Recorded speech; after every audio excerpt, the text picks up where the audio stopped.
Assalamualaikum warahmatullahi wabarakatuh. Perkenalkan, saya Nurlaili Irmawati, calon guru penggerak Angkatan 8 dari SLB Negeri Surakarta, Kota Surakarta, Provinsi Jawa Tengah. Kali ini saya akan memaparkan koneksi antar materi modul 2.1 tentang pembelajaran berdiferensiasi. Pembelajaran berdiferensiasi adalah usaha guru dalam menyesuaikan proses pembelajaran di dalam kelas untuk memenuhi kebutuhan belajar individu murid. Pembelajaran berdiferensiasi adalah pembelajaran yang mendukung semua murid di dalam kelas. Setiap anak adalah pribadi yang unik. Mereka mempunyai kelebihan dan kekurangan yang berbeda-beda. Begitu pula dengan minat, gaya belajar, kebiasaan, pola pikir, dan lain-lain. Nah, disinilah diperlukan usaha guru untuk dapat memenuhi kebutuhan belajar murid yang berbeda-beda agar mereka merasa nyaman saat berada di dalam kelas, sehingga tujuan pembelajaran dapat tercapai. Lalu, bagaimana untuk dapat melakukan pembelajaran berdiferensiasi di kelas?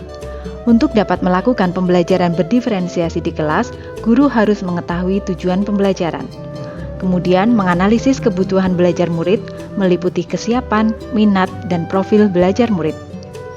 Guru juga harus menerapkan strategi pembelajaran berdiferensiasi, baik itu konten, proses, maupun produk. Kemudian menerapkan dalam rencana pembelajaran berdiferensiasi di kelas, serta melakukan asesmen yang disesuaikan dengan tujuan pembelajaran dan kebutuhan murid.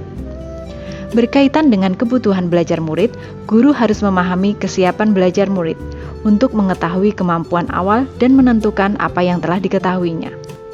Guru juga harus mengetahui minat murid, karena minat merupakan salah satu motivasi penting agar murid terlibat dalam proses pembelajaran.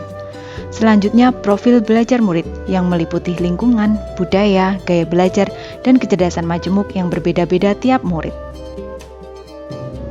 Guru juga dapat mengidentifikasi kebutuhan belajar murid dengan cara mengamati perilakunya, mengidentifikasi kemampuan awal, merefleksi pembelajaran, berkomunikasi dengan guru sebelumnya, melihat rapot sebelumnya, dan melakukan penilaian formatif maupun diagnostik. Adapun strategi pembelajaran berdiferensiasi ada 3. Yang pertama, diferensiasi konten, berisi tentang materi yang diajarkan guru dengan membedakan format materi, konsep atau keterampilan yang akan dipelajari murid sesuai dengan gaya belajar, minat, dan profil belajar murid.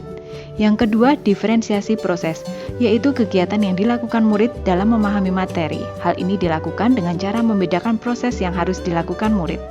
Yang ketiga, diferensiasi produk, yaitu menunjukkan apa yang telah dipahami murid dengan membedakan produk atau hasil belajar berdasarkan apa yang telah dipelajarinya.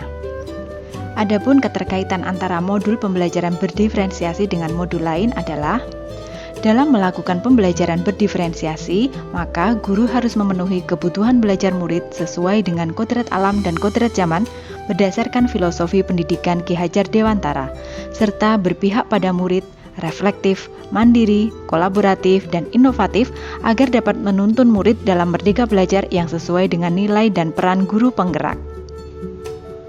Pembelajaran berdiferensiasi menjadi salah satu cara dalam mewujudkan visi guru penggerak.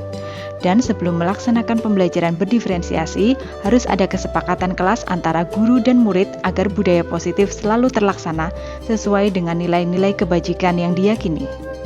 Demikian pemaparan modul 2.1. Sampai jumpa di video berikutnya.